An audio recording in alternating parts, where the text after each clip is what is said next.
بسم اللہ الرحمن الرحیم۔ اگر نماز پڑھنے والا 2 رکعت کے بعد اتحیات کے لیے بیٹھنا بھول جائے تو پھر وہ کیا کرے؟ صحیح بخاری حدیث نمبر 829۔ سیدنا عبداللہ بن بحینہ رضی اللہ عنہ سے روایت ہے کہ نبی اکرم صلی اللہ علیہ وسلم نے انہیں ظہر کی نماز پڑھائی اور 2 رکعتوں پر بیٹھنے کے بجائے کھڑے ہو گئے۔ چنانچہ سارے لوگ بھی نبی اکرم صلی اللہ علیہ وسلم کے ساتھ کھڑے ہو گئے۔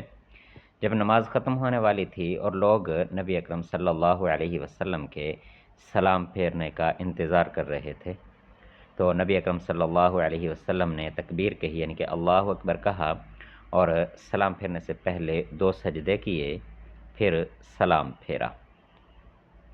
موطا امام مالک حدیث نمبر 201۔ سیدنا عبداللہ بن بحینہ رضی اللہ عنہ سے روایت ہے کہ رسول اللہ صلی اللہ علیہ وسلم نے ظہر کی نماز پڑھائی تو 2 رکعتیں پڑھ کر کھڑے ہو گئے، تشہد کے لیے یعنی اتحیات کے لیے نہیں بیٹھے۔ پھر جب نماز پوری کر چکے تو سلام سے پہلے 2 سجدے کیے، پھر سلام کیا۔ تو اگر آدمی اکیلا نماز پڑھ رہا ہے تو اس کے لیے یہ اختیار ہے، وہ چاہے تو سلام سے پہلے 2 سجدے کر لے، چاہے تو سلام کے بعد 2 سجدے کر لے، پھر اس کے بعد دوبارہ اتحیات پڑھ کے پھر سلام پھیرے۔ لیکن اگر امام جماعت کروا رہا ہے، اب امام کے ساتھ پیچھے مقتدی بھی ہیں اور کچھ ایسے لوگ بھی ہوتے ہیں جو بعد میں آ کر ملے، تو اس لیے اس وقت بہتر یہی ہے کہ امام تشہد پڑھے، تو تشہد پڑھنے کے بعد درود شریف اور دعائیں پڑھنے سے پہلے جب اشہد ان لا الہ الا اللہ و اشہد ان محمد عبدہ و رسولہ یہ کہے گا تو اس وقت ایک طرف سلام پھیرے، پھر 2 سجدے کرے، پھر دوبارہ تشہد مکمل پڑھ کے پھر سلام پھیرے۔ تو اس طرح یہ ہوگا کہ جو پیچھے کسی کی نماز کی کچھ رکعتیں رہتی ہیں تو وہ پریشانی سے بچ جائیں گے، ان کو اندازہ ہو جائے گا کہ جو ایک طرف سلام پھیر کے 2 سجدے کیے ہیں یہ سجدہ سہو ہیں، سہو کے سجدے ہیں، تو وہ امام کے ساتھ سہو کے سجدے کر لیں گے۔ اگر کوئی 4 رکعت والی نماز میں 2 رکعت پر سلام پھیر دے تو پھر وہ کیا کرے؟ موطا امام مالک حدیث نمبر 192۔ سیدنا ابو ہریرہ رضی اللہ عنہ سے روایت ہے کہ نبی اکرم صلی اللہ علیہ وسلم نے 2 رکعتیں پڑھ کر سلام کر دیا تو ذوالیدین رضی اللہ عنہ نے پوچھا کہ کیا نماز کم ہو گئی یا آپ صلی اللہ علیہ وسلم بھول گئے؟ نبی اکرم صلی اللہ علیہ وسلم نے لوگوں سے پوچھا کہ کیا ذوالیدین نے سچ کہا ہے؟ لوگوں نے کہا جی ہاں یا رسول اللہ صلی اللہ علیہ وسلم، یہ سچ کہتا ہے، یعنی 2 رکعت ہی پڑھی گئی ہیں۔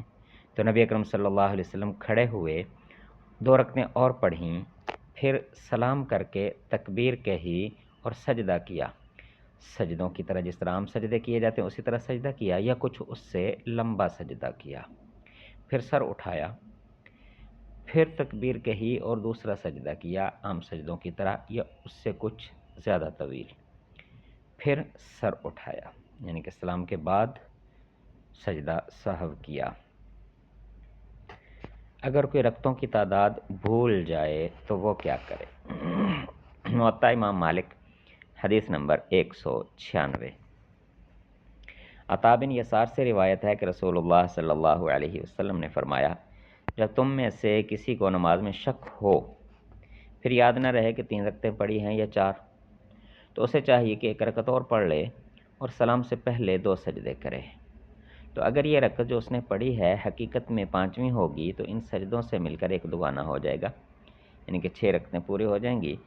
4 رکعتیں جو نماز کی نیت کر کے پڑھ رہا ہے 2 ان کے ساتھ نفل کے طور پر اور مل جائیں گی، اور اگر یہ 4تھی ہی رکعت ہوگی تو ان سجدوں سے شیطان کو ذلت ہوگی جو اس نے بھلانے کی کوشش کی۔ اگر کوئی 5 رکعت نماز پڑھ لے 4 کی بجائے تو پھر وہ کیا کرے؟ سیدنا عبداللہ بن مسعود رضی اللہ عنہ سے روایت ہے، انہوں نے فرمایا کہ نبی اکرم صلی اللہ علیہ وسلم نے ایک مرتبہ بھولے سے ظہر کی نماز 5 رکعتیں پڑھا دیں تو لوگوں نے پوچھا کہ کیا نماز میں اضافہ ہو گیا؟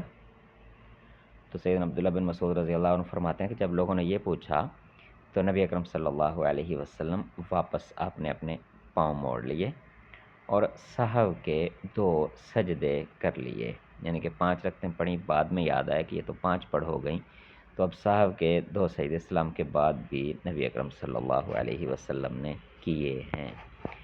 اسی طرح اور مسائل ہیں وہ بھی اپنے قریبی علماء سے سمجھے جا سکتے ہیں۔ اللہ تعالیٰ ایمان و عمل کے ساتھ ہمیں نماز قائم کرنے والا بنائے، نبی اکرم صلی اللہ علیہ وسلم کی کامل اتباع کی توفیق عطا فرمائے۔ والسلام۔